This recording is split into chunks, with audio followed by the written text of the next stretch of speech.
Blessed morning to all. Tayo po ay magsisimula muli sa aking devotion to this morning. At tayo po ay magsisimula sa panalangin. Dakilang Diyos na makapangyarihan sa lahat na nakakatalos o nakakaalam ng lahat ng mga nangyayari sa aming mga buhay. Pinupuri po kita, Panginoon, sa umaga ito at pinasasalamatan sa bagong buhay na iyo po ipinagkaloob sa akin at sa lahat ng sa aking pamilya, sa aming iglesia, at ganoon din Panginoon sa mga tagapakinig namin na sumusubaybay ng aming video ni Daddy Mar. Dalayan ko Lord na gabayan mo kami ngayong maghapong ito at ikinocommit namin sa iyo ang aming mga gawain. Loobin mo rin Panginoon na maunawa at maintindihan namin ang iyong mga salita at ito ay lubusang magbukas ng aming pag-iisip. Ama, maraming pong salamat. Pinupuri kita sa umagang ito. Salamat din Panginoon sa iyong pag-iingat sa magdamag na nakalipas sa aming mga buhay. Sa iyo po ang pasasalamat sa tanging pangalan na iyong anak na si Jesus na aming Panginoon at sariling tagapagligtas. Amen and amen. Magandang umaga po. Bali po ay patungkol pa rin tayo doon sa ang aking pong devotion ay patungkol pa rin doon kay Juan at kay John the Baptist at sa Panginoong Jesus. Bali po, atin pong tingnan sandali ang life ni Luke, yung sumulat po ng Book of Luke. Si Lucas po ay isa sa mga apostol ng Panginoong Jesus at medyo mas naiiba si Luke kumpara doon sa ibang mga apostol kasi po ay siya ay hindi ordinaryong tao. Siya po ay isang doktor at sinasabi po sa kanyang sa history na siya din po ay mahusay sa history, sa pagdedetalye ng mga bagay-bagay. Kaya nga po, mapapansin niyo po yung Book of Luke ay talaga pong orihinal na kanya pong idinetalya ang pagkaanak, ministeryo, kamatayan, muling pagkabuhay at pag-akyat sa langit ng ating Panginoong Hesus. Siya din po ang sumulat ng Acts o yung gawa dito po sa New Testament. At si Luke din po ay sinasabi po na naging kasama din ni Apostol Pablo sa pangangaral ng mabuting balita. Sad to say lang po na talagang hindi rin po naging martyr din po siya dahil sa kanyang pananampalataya. Siya po ay inihang sa puno ng olibo doon po sa Greece dahil po sa kanyang faith at pangangaral ng mabuting balita ng kaligtasan. So, nasa gulang na matanda na po siya, tinatayang mga 84 years old siya nang siya po'y patayin dahil sa kanyang pananampalataya. So, babalik po tayo doon sa ating teksto, doon sa Lucas chapter 1, verse 26 to 45 na po tayo. At ipinahayag ang pagsilang ng Panginoong Hesus. Dito mas lalong idinetalye po ni Luke. Nang ika-6 na buwan na ng pagdadalang tao ni Elizabeth, ang anghel na si Gabriel ay isinugo ng Diyos sa Nazareth, na isang lungsod sa Galilea upang kausapin ang isang dalaga na ang pangalay Maria. Siya'y nakatakda ng ikasal kay Jose, isang lalaking buhat sa angkan ni Haring David. Lumapit ang anghel sa dalaga at binati ito, "Magalak ka, ikaw ay lubos na kinalulugdan ng Diyos. Sumasa iyo ang Panginoon." Talagang nag-declared ng blessing kaagad yung si Anghel Gabriel kay Mary at sinabi yung layunin ng Diyos sa kanyang buhay. And then, that time naman po, si Elizabeth pala ay 6 na buwan ng buntis kay Juan. Yan. Naguluhan si Maria, medyo napaisip din no, naguluhan din si Maria at naisip niyang mabuti kung ano ang kahulugan ng ganong pangungusap. Sinabi sa kanya ng anghel, "Huwag kang matakot," sabi niya, "Maria, sapagkat naging kalugod-lugod ka sa Diyos. First and foremost, nalugod ang Diyos sa kanya. Makinig ka, ikaw ay maglilihi at manganganak ng isang sanggol na lalaki. At siya'y pangangalanan mong Jesus, siya'y magiging dakila at tatawaging anak ng kataas-taasan Diyos." Talagang magiging great ang Panginoong Jesus at tatawagin siyang kataas-taasang anak ng Diyos. Yan. And then siya'y magiging no, natirito na tayo. Ibibigay sa kanya ng Panginoon Diyos ang trono ng kanyang amang si David upang ah, upang maghari sa angkan ni Jacob magpakailanman. Ang kanyang paghahari ay pagwalang hanggan. So dito po, sa pamamagitan po ng Panginoong Hesus ay natupad yung pangako ng Diyos kay David. Kasi sabihin nung panahong si David ay buhay pa at talagang kaya nga siya tinawag na a man after God's own heart dahil nga po siya laging nakikipagniig sa Diyos. At napaka one of the great king sa history ng Bibli ng mga lingkod ng Diyos si Haring David. Dahil naman doon, sabi ng Panginoong Yahweh kay David, "Naku David, ang iyong trono ay hindi mapuputol kailanman, magpakailanman ito." Sabi niya, "Tandaan mo yan, pangako ko yan sa iyo." Kaya through Jesus Christ, the Lord Jesus Christ, dahil nga po ang Panginoong Hesus ay galing sa kanyang lipi kay Haring David, ay natupad na ang kanyang paghahari hindi magmamaliw. Kasi, usually yung pong mga earthly king, pagka po sila'y matanda na o namatay na, sumasalo ng pagiging hari nila yung susunod na anak, usually yung panganay na anak po. At, may marami tayong history sa buong mundo na mga kingdom na ngayon ay hindi na nagiging kingdom kasi napuputol yung pagiging hari nila sa kanilang lipi o sa kanilang blood. O ngayon, pero si Haring David ay hindi po mapuputol at yun po'y natupad sa pamamagitan ng Panginoong Hesus. Kaya nga po ang Panginoong Hesus, hindi lang siya Panginoon, tinatawag din po siyang Kings of King ang ating Panginoon sapagkat ang paghahari niya ay magpakailanman.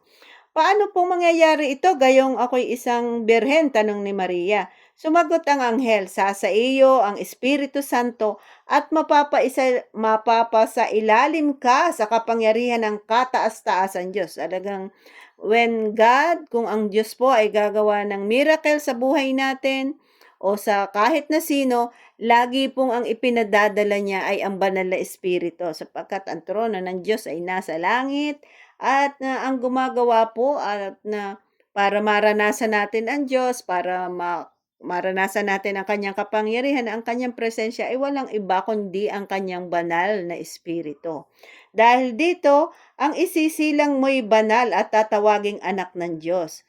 Kaya nga po ang Panginoong Hesus ay hindi po siya, bagamat siya'y naging tao, hindi siya po'y begotten son, sinasabi po sa banal na kasulatan, at siya po'y tangi. Walang iba, siya lamang po, wala po siyang katulad dahil kahit minsan ang Panginoong Hesus bagamat possible na pwede siyang magkasala, hindi siya nagkasala. Kaya nga po siya tinatawag ding the Lamb of God. Yan. Hindi ba't alam ng lahat ng mga kamag-anak mong si Elizabeth ay baog? So, dito in-emphasis din po ni Luke na si Elizabeth at si Mary ay magkamag-anak. Although magkaiba po ng tribe na kanilang pinanggalingan, maybe sa mother side, hindi na po sinabi ng Biblia kung bakit sila ay magkamag-anak, pero in-emphasis po ni Luke na sila ay magkamag-anak. At halos ay parehas ang kanilang pinagdadalang tao ay miracle baby. Although magkaiba kasi itong isa ay virgin, itong isa na may matanda na at baog, si Elizabeth. Gayunman, naglihis siya at ngayon ika-6 na buwan na ang kanyang pagdadalang tao kahit siya'y matanda na. Then sa 37, ito po, pwede nating panghawakan ito. Sabi dito, sapagkat walang anumang bagay na hindi kayang gawin ng Diyos. Sa English po, for there is nothing that God cannot do. For God, nothing is too difficult for God. Ayun po, nothing is too difficult to Him.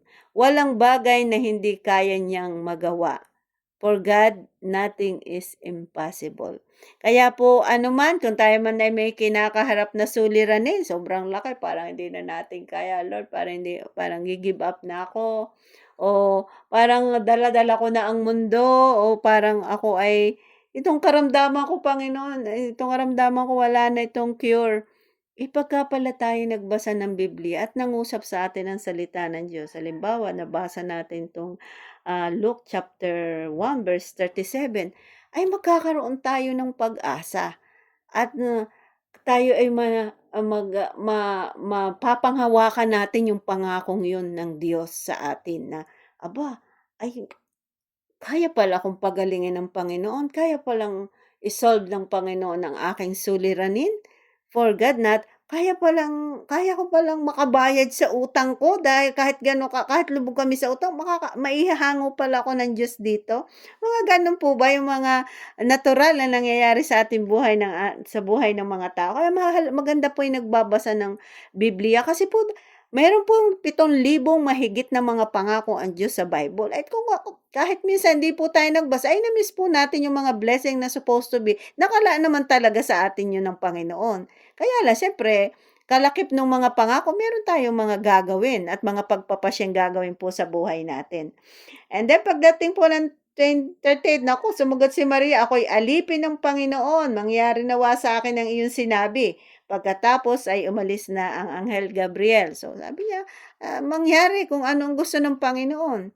So mapakamasunurin po ni Mary. Unlike to us, minsan, alam na natin yun ang gusto ng Panginoon sa atin, i-insist pa po natin yung ating gusto, which is, ang nangyayari, hindi tayo nagsa-success at minsan, marami pang dumadaan pa tayo sa maraming mga kabiguan. At pagkatapos po ng mga pangyayaring yon, ang pagdalaw ni Maria kay Elizabeth. Makalipas ang ilang araw, gumayak si Maria at nagmamadaling pumunta sa isang bayang bulubundukin sa Judea. Kasi ito pong Judea, bulubundukin po ito. Sa bahay ni Zacarias. Pagdating doon, ay binati niya si Elizabeth. Nang marinig ni Elizabeth ang pagbati ni Maria, biglang gumalaw ang sanggol sa kanyang sinapupunan at siya'y napuspos ng Espiritu Santo. Take note po, lagi malimit pong binabanggit ang banal na Espiritu. Siguro dahil sobrang ito lang naman na ko lang personal kong opinion dito. Dahil nga nabalita talaga si Elizabeth dahil nga bukod po sa siya'y baog at matanda na, nagkaroon nga po siya ng baby sa kanyang sinapupunan. So, siguro dahil na-a-amaze din si Mary sa nangyayari sa kanyang buhay, na-excite siya din na makita ang kanyang pinsan at possible pumunta siya do'n para kumustahin, mag-uusap sila. Gusto, "Ano ba nangyayari? Nangyari 'to sa atin, napakabuti ng Panginoon, pero parehas tayo." Parang gano'n nangyari. Halos parehas po sila na miracle baby ang kanilang bubuntis, sabi, 'di ba? Kaya siguro nagkaroon ng kuwentuhan, excitement, at nang makita nga po ni Elizabeth ay, bigla siyang, sabi dito, nang marinig ni Elizabeth ang pagbati ni Maria, biglang gumalaw si Juan, yung sanggol sa kanyang sinapupunan at siya'y napuspos ng Espiritu Santo. Napasigaw siya sa galak. Kaya nga po pagka tayo napupuspos ng banal na espiritu ng mga Christian, hindi po napipigil na tayo magpuri.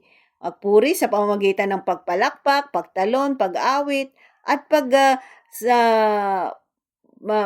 sa ating Diyos na purihin ang Diyos ng kalangitan sapagkat na tayo'y napupuspos ng banal na espiritu. Pinagpala ka sa mga babae at pinagpala rin ang dinadala mo sa iyong sinapupunan. Sino ako upang dalawin ng ina ng aking Panginoon? Kaya inacknowledge po niya. Sabi, sino ako para dalawin ng ina ng aking Panginoon? Inacknowledge din po ni Elizabeth na yung the very Jesus na Panginoon na sinapunan ni Mary ay Panginoon niya. Talagang nandun po yung acknowledgement. Bakit niya na-acknowledge niya? Kasi the Holy Spirit nga po ay sumasa kanya. And then sabi po dito, sapagkat pagkarinig ko ng iyong pagbati, gumalaw sa tuwa ang sanggol sa akin sinapupunan. Mapalad ka sapagkat sumampalataya ka. Ito pa po, Luke chapter 1 verse 45. Mapalad ka sapagkat sumampalataya kang matutupad ang sinabi sa iyo ng Panginoon. Kaya po pagka meron po sinasabi sa atin ang Panginoon, nangungusap ang salita niya. Pagka po ito ay nananalig tayo, ay magiging mapalad po tayo, magiging fortunate po tayo dahil ng tiyak 100% na mangyayari yung sinasabi ng Diyos sa atin. Kaya po, for God it is impossible to God to lie because He is the God of truth and He is the God of light and there is no darkness in God. Kaya po, I encourage you po na talaga pong tayo magbasa ng Biblia. Makinig po tayo. Minsan, sobra pong busy natin. Sobra tayong nauuna agad natin yung mga gawain natin. O, sobra na occupied po tayo ng sari-saring mga bagay-bagay. Pero, why not na, teka muna, kasi pagpapasya po yun sa sarili, eh, yung, teka muna, titingnan ko nga yung sinasabi ni mami do'n, ako nga'y magbabasa ng Bible. Sapagkat, dalawa lamang po ang kung papaano magpapakilala ang Diyos sa atin. Una po sa creation, na ipakikilala niya na He is God. At ang pangalawa po ay sa kanyang mga salita. Kung gusto po nating makilala ang Diyos, ay magbasa po tayo at makinig ng kanyang mga salita. Amen po ba? At kung kayo po'y napagpala sa aking shinare ngayong umagang ito, ay huwag po ninyong kalimutang i-click ang button at mag-subscribe na rin kayo at mag-say amen po kayo sa comment section. At kung meron po kayong nais na hilingin na ating i-include sa prayer sa susunod po nating devotion, eh, wag po kayong don't hesitate po na mag-message sa akin sa comment section para po include po natin sa prayer. At kung meron din po kayong gusto na topic na pwede po nating kung gusto nyong i-share ko dito through the Bible, ay di mag-comment din po kayo. Thank you po for continuous na pagsubaybay at marami po kayong matututunan. Ito po ay hindi nyo matututunan sa maritisan, sa tambayan, sa mall, o kung saan-saan po kayo napunta. Tanging matututunan po ninyo ito sa pakikinig ng salita ng Diyos. Salamat po ng marami and God bless everyone.